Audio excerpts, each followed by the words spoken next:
Olá, eu sou Rodrigo Diesel e no vídeo de hoje eu vou falar com vocês um pouquinho sobre linguística. Vocês provavelmente já ouviram, ou viram, ou leram, ou sonharam com o famoso modelo de comunicação do Roman Jakobson, que é esse daqui. Nesse modelo nós temos vários elementos, sendo o primeiro deles o emissor, que é o indivíduo que está passando a mensagem. Seja ele o escritor, o falante, entre outros. Nós temos também, do outro lado desse modelo de comunicação, o receptor, que é aquele que está recebendo a mensagem, pelo próprio nome diz. É o ouvinte, o leitor. E nós temos também aqui a mensagem, que é a mensagem que o emissor está passando para o receptor. E essa mensagem ela é passada por meio de um código, e esse código é a língua.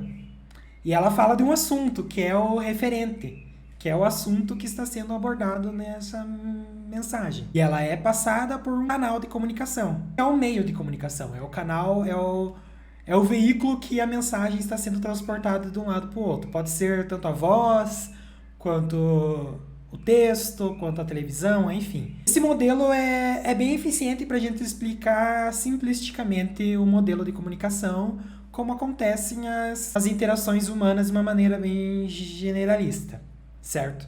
Mas eu prefiro, e como vocês já devem ter visto em outros vídeos aqui, pegar uma abordagem mais bakhtiniana a respeito desse mesmo modelo de comunicação. Bakhtin foi um escritor russo que falava sobre linguagem, discurso e várias outras coisas. Ele tinha outros colegas que estudavam e pesquisavam junto com eles. E esse grupo de estudos é chamado hoje em dia de Círculo do Bakhtin.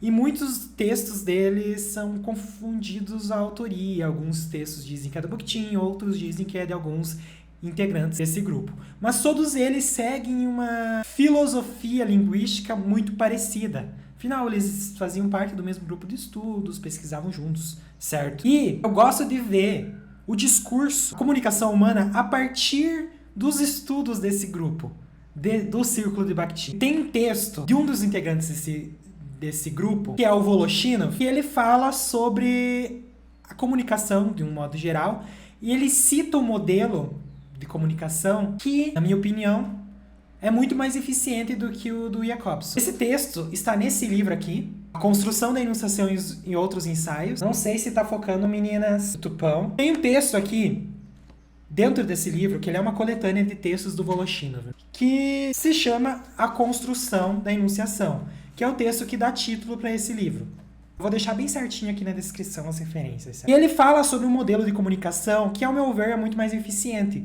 E eu vou comentar um pouquinho sobre como funciona a comunicação com base, principalmente nesse texto do Voloshinov, mas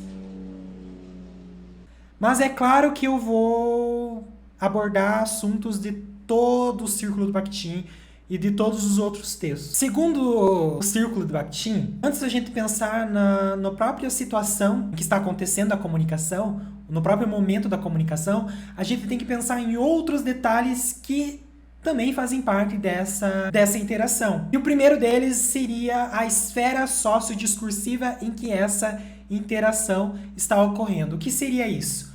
Basicamente, só para resumir, e de uma maneira bem simplificada, a esfera discursiva seria a esfera da sociedade onde se organizam tipos diferentes de enunciados, de gêneros discursivos, de jeitos de conversar. Tem palavras e significados exclusivos para cada uma dessas esferas discursivas. Por exemplo, a esfera discursiva da Igreja Católica, religiosa no caso, tem palavras e tem gêneros textuais e diversas outras características da comunicação que são exclusivas dessa esfera.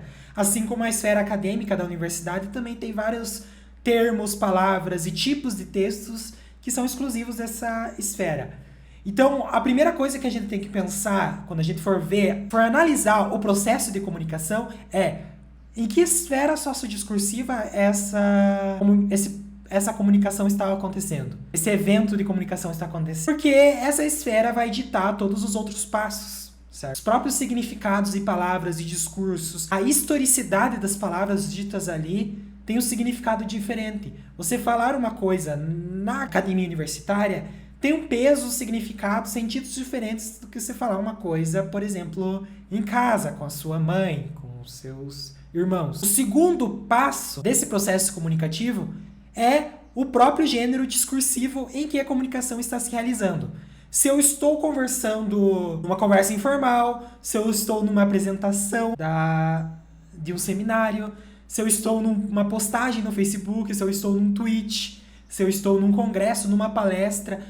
Enfim, o gênero discursivo em qual estou me comunicando vai ditar vários aspectos dentro dessa comunicação, desse processo comunicacional. Eu falei um pouquinho mais sobre gêneros discursivos já em outro vídeo, eu vou deixar aqui nos cards para vocês verem, beleza? Depois disso, nós temos o enunciado concreto. O que seria isso? Aqui nós chegamos no próprio momento da enunciação, o momento em que está acontecendo a comunicação. E todo momento de comunicação, ele é único porque ele só acontece uma vez.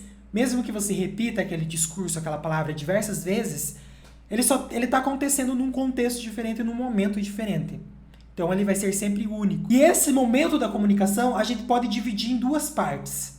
A dimensão verbal, é a parte material, a parte que a gente pode analisar visualmente, e a dimensão social, que é aquilo que não está materializado do texto, mas de certa forma molda o texto, que é tão importante quanto essa parte material, que é a dimensão verbal ou semiótica, se a gente está falando de um processo de comunicação que não envolve palavras, sem imagens, por exemplo. E na dimensão verbal, nós temos algumas coisas que influenciam essa comunicação, que é a entonação, ou seja, o tom da voz que nós estamos falando.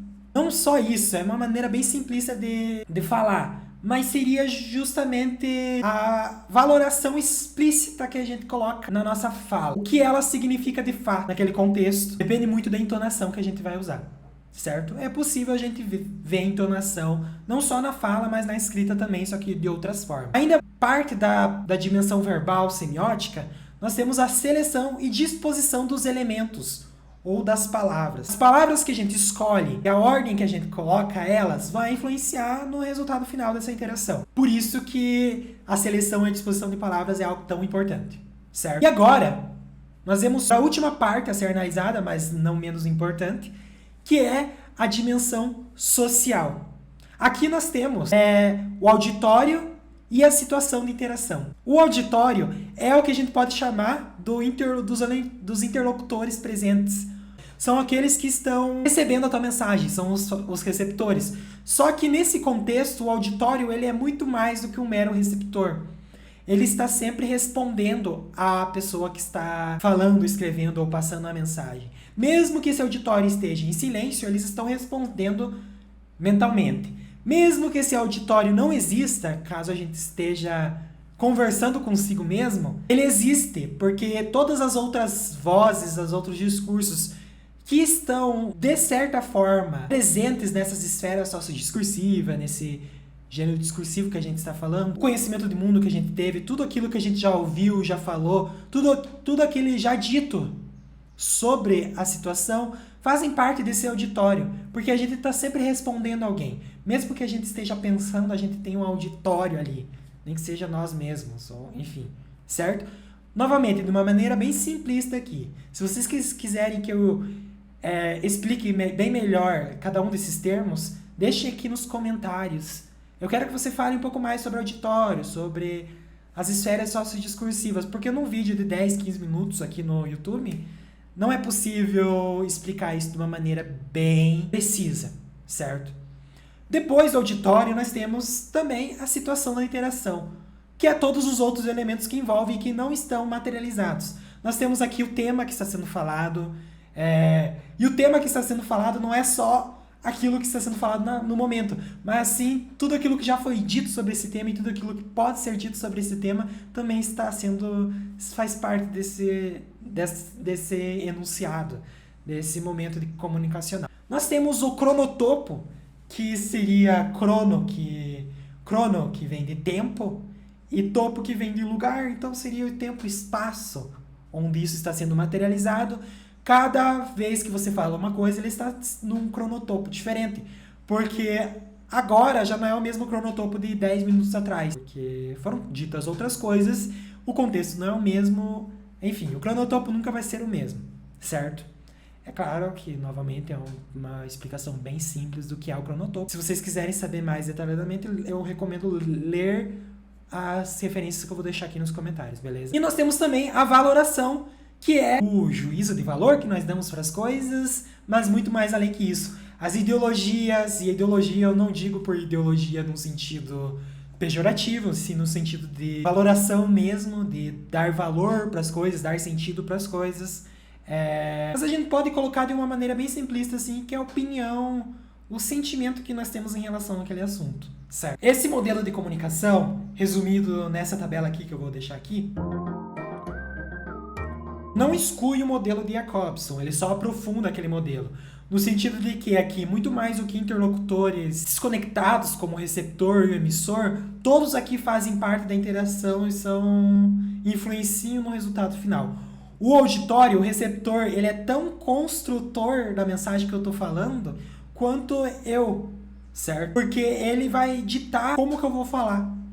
A seleção e disposição das palavras, a entonação que eu vou usar, vai depender desse receptor, certo? Então, o auditório, nesse modelo de comunicação, a partir do círculo Bakhtin, ele é algo muito mais vivo dentro da comunicação.